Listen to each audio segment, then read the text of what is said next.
So, what do you think the long-term goal is of regular meditation? Or is there a goal? Well, from the highest teaching, of course, there is no goal Sure. as such. But let's start where we are. I mean, it's good to talk about, enlightened states or samadhi states, but that is not the reality for most of the people. Why do most of the people want to start meditation? To quieten their mind, to de-stress themselves. Mm-hmm. So it's excellent for reducing stress, and which is one of the number one killers in Australia now. Stress is number one. Yes, and meditation is one of the great tools. Like I said, there are many forms of meditation, but in order to realize the state beyond the mind, to realize actually how beautiful it can be to just be present, just be here now, just to quieten the fluctuation of the mind, that gives such a well-being within yourself that you want to have it more and more. So the more you do, the more it asks of you, and that's the same with yoga practice as well. Yeah.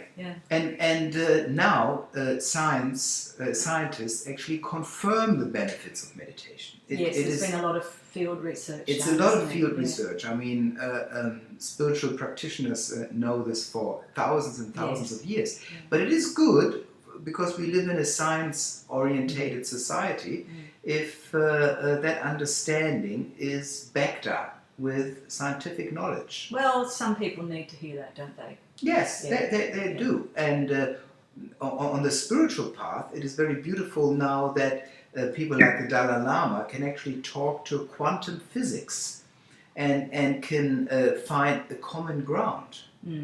So we're moving ahead very quickly. Very quickly. Yeah. Okay.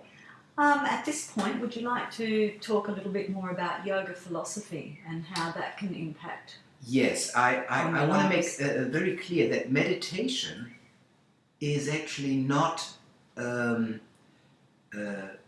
it's not a religious path to meditate. Meditate is to quieten the mind, to stay more focused, to stay more relaxed and stay more present. Presence is not religion. Presence is your natural state. So if you, let's say, come from a Christian background, is meditation okay? Yes, very much so. I taught meditation actually for nuns and priests, and they brought it into their congregation. Very nice.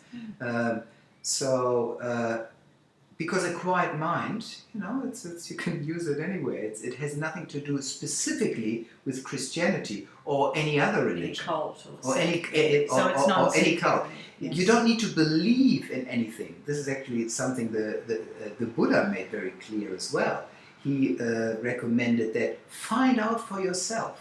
Yes. Practice it. Yes. You don't have to believe me just because I say it, or people even say that I'm so great. Find out. This is a simple tool. Find out and see if it's true what they all say. Good advice. Yeah, it is. Yeah. So it is not a religious path. It's not connected to a religious path. Of course, every spiritual path has aspects of meditation in there, of mindfulness, of contemplation, of being more present, because the truth is one. They are not Christian truths or Buddhist truth. I mean, if it's true, it has to be universal. Yes. Truth has to be universal. The same thing like gravity.